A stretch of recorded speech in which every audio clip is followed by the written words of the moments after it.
As the indictment alleges, Mayor Adams engaged in a long-running conspiracy in which he solicited and knowingly accepted illegal campaign contributions from foreign donors and corporations.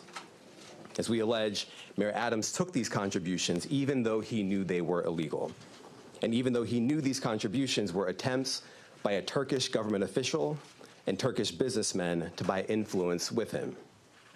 We also allege that the mayor sought and accepted well over $100,000 in luxury travel benefits from some of the same foreign actors who arranged many of the illegal campaign contributions.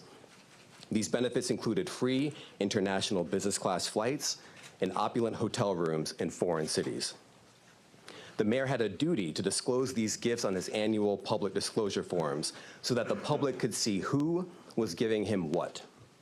But as we allege, year after year after year, he kept the public in the dark. He told the public he received no gifts, even though he was secretly being showered with them.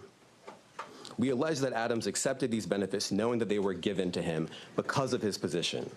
And in exchange for some of those improper benefits, he intervened in the New York City Fire Department's inspection process for a building owned and operated by the Turkish government, allowing it to open even though it had not passed the fire inspection. The corruption alleged in the indictment is, as I said, long-running. As we allege in the indictment, Adams' solicitation of illegal campaign contributions began in 2018. After he started raising funds for his 2021 mayoral campaign, he agreed to take contributions offered by multiple Turkish businessmen, several of whom he met in Turkey. Adams knew that these wealthy individuals could not legally donate in a U.S. election. Federal law clearly prohibits foreign donations. That's how we protect our elections from foreign influence. Yet Adams directed his staff to pursue this illegal money to support his campaign for mayor. And as we allege, Adams continued to pursue foreign money in secret well into 2021. And it didn't stop with his first campaign for mayor. As we allege, in 2023, the mayor rekindled these corrupt relationships, seeking more illegal campaign contributions from some of the same foreign sources to support his re-election campaign. Adams also took contributions that broke other laws. As we allege, he sought contributions from businessmen far in excess of what the law allowed. He also allegedly sought contributions from corporations, which are not allowed to contribute at all in New York City elections. Many of those illegal corporate contributions were organized by the same people who organized the illegal foreign contributions. And Adams allegedly disguised them all in the same way by accepting the money through so-called straw donors. A straw donor contributes someone else's money, hiding the money's illegal source, such as a foreign businessman, a corporation, or a wealthy New Yorker who has already contributed the maximum amount allowed. And as we allege, Adams circumvented all of these laws, taking contributions from exactly the sources the law prohibits, all to benefit his mayoral campaigns. Now, Adams also personally benefited from the illegal conduct alleged in the indictment. Adams solicited and accepted over $100,000 in luxury travel benefits for years from wealthy Turkish business people and at least one Turkish government official seeking to gain influence over him. Adams started accepting undisclosed luxury travel benefits at least as early as 2016. He took these benefits nearly every year through 2021. Here are some of the benefits that we uncovered during our investigation. In 2016, Adams flew to India through Turkey and received 2 free round-trip upgrades for business class seats. That's the highest class on Turkey's national airline. Those upgrades were worth more than $12,000, and none of it was publicly disclosed. In 2017, Adams accepted free business class tickets for himself and his travel companions to France, Turkey, and China. And he was put up in the Bentley suite in the St. Regis Hotel in Istanbul. All of that was worth more than $41,000, and none of it was publicly disclosed. Also in 2017, he flew to China, again, through Turkey, and accepted 2 free business class tickets for himself and a companion. Those were worth more than $16,000, and none of it was publicly disclosed. In 2018, he flew to Hungary through Turkey and accepted free upgrades for business class seats. Those were worth more than $12,000, and none of it was publicly disclosed. In 2019, he flew to Turkey and accepted a free upgrade to business class for his companion and a free stay in a lavish suite at the St. Regis Hotel in Istanbul. That was worth more than $9,000. And again, none of it was publicly disclosed. In 2021, Adams solicited business class tickets to Istanbul, stays at luxury hotels and resorts, yacht tours, and meals. As we allege, he asked to pay a nominal fee for all of this in order to disguise what we allege were in fact bribes. He canceled that trip at the very last minute, but the benefits that he solicited were worth more than $21,000. And later in 2021, Adams flew to Ghana, again through Turkey, and accepted free business class ticket upgrades and other gifts while he was on a layover in Istanbul. Those benefits were worth more than $12,000. And just like all the other benefits I've just run through, none of it was publicly disclosed. Now, I want to be clear. These upgrades and freebies were not part of some frequent flyer or loyalty program available to the general public. As we allege, this was a multi-year scheme to buy favor with a single New York City politician on the rise, Eric Adams. Now, this is a chart with all of the undisclosed travel benefits that we uncovered during the investigation.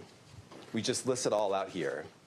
You see the year, 2016, 2017, 2017, 2018, 2019, and 2021.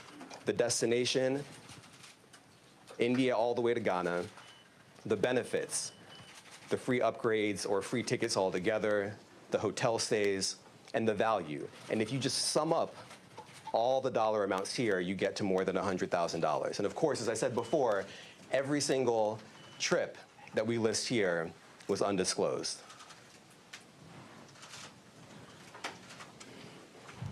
As we allege in the indictment, in addition to not disclosing these benefits, Adams sometimes created fake paper trails to try to cover up the travel benefits he solicited and received. Let me give you one example. Adams wrote emails to his staff suggesting he paid for his 2017 business class flights on the Turkish airline when, as we allege, he did not. Those flights were worth a lot of money. Just one ticket alone cost more than $10,000. But months after taking the flights, Adams wrote an email to a staff member and told the staff member that he had left cash in her desk drawer and that she should send the money to the Turkish airline to pay for a trip he had already taken. As the indictment makes clear, that's just a clumsy cover-up. Now, just because Adams received benefits for free, that doesn't mean that there weren't strings attached. As we allege, a particular Turkish government official behind many of the benefits Adams sought and accepted gave Adams all these things to gain influence over him. We allege that Adams knew that and took the benefits anyway. We allege that when the Turkish government official needed him, Adams also took corrupt official action in exchange for some of the luxury travel benefits. In 2021, the Turkish government official was trying to open a brand new high-rise building in Manhattan that would house Turkey's consulate.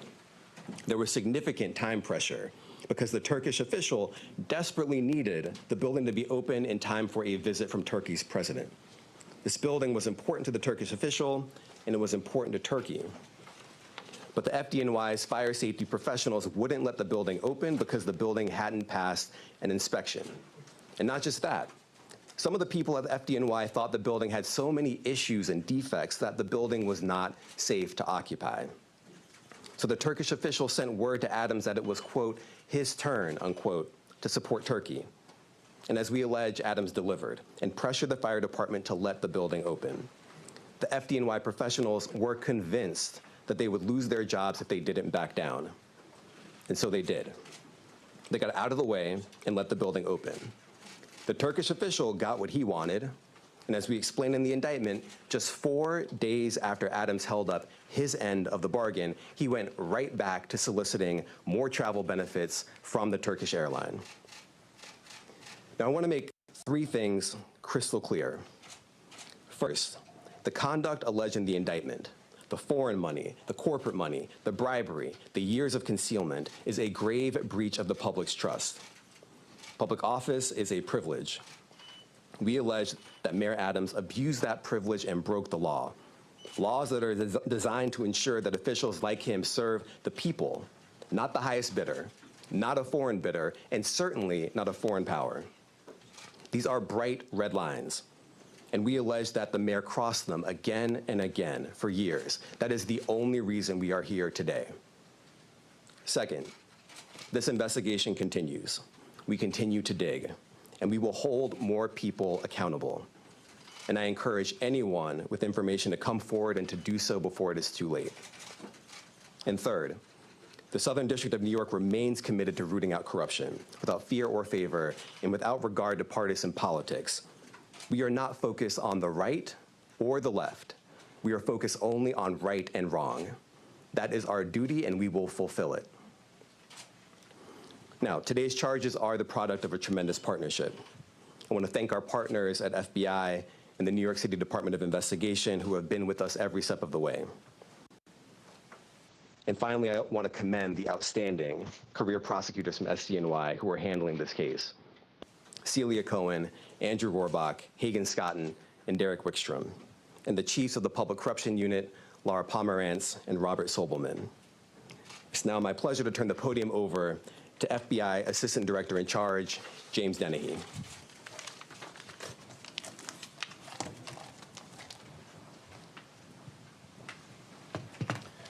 Good morning, and thank you for being here today.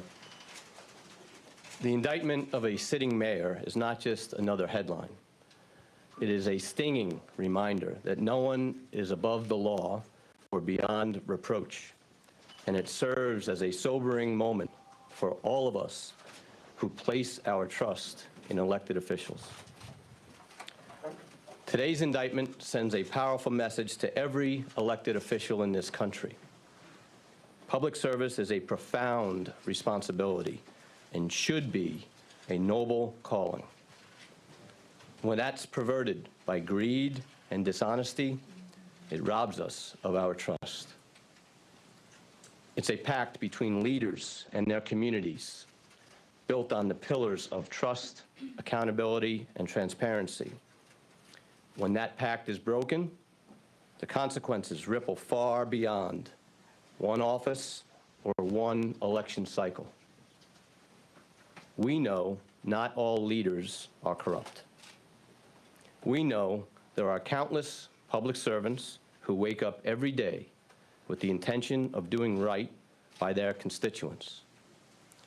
But we cannot ignore the shadow cast by moments like this. When trust is eroded, it takes years, sometimes decades, to rebuild. The weight of today's actions falls not just on the indicted official, but on every other public official who must now work harder to earn the public's confidence in them. It's important to remember accountability isn't just about punishing those with alleged wrongdoings. It's about lifting the communities they've let down.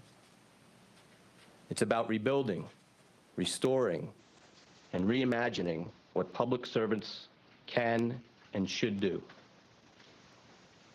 It's up to us to demand more from our leaders, to hold them to the highest standards, and to remind them that the power of public office should never be abused.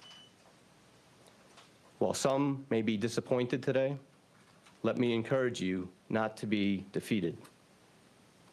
The strength of our communities, our faith in one another, and our collective resilience are far greater than the alleged failings of any one individual. In closing, I'd like to thank the U.S. Attorney for the Southern District of New York, Damian Williams, and his office, Commissioner Jocelyn Strauber, and the New York City Department of Investigation and her team, as well as my team, the Public Corruption Squad here at FBI New York. Thank you.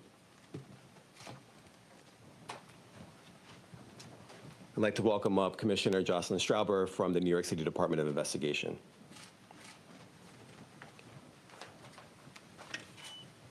Thank you, Damian. Good morning. Today, for the first time in New York City's modern history, we announce criminal charges against the sitting mayor of New York City. As our highest elected official, the mayor should set the standard for all of city government and exemplify the integrity, transparency, and dedication to serving the public that all New Yorkers deserve.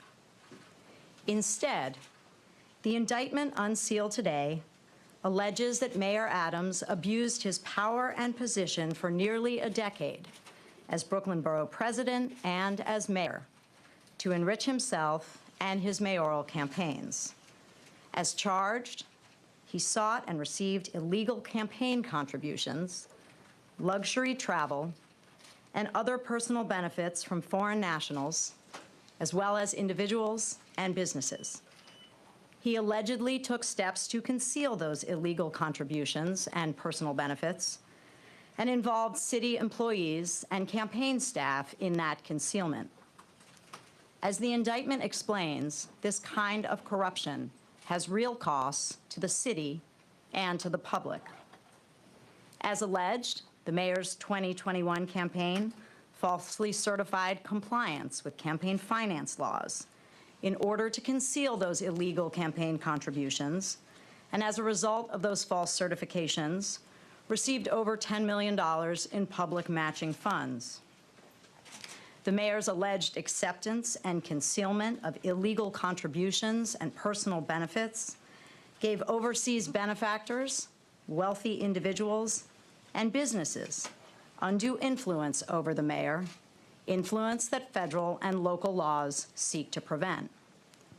And as charged, in exchange for certain personal benefits, the mayor pressured the New York City Fire Department to forego a required fire safety inspection before the opening of the new Turkish consulate building.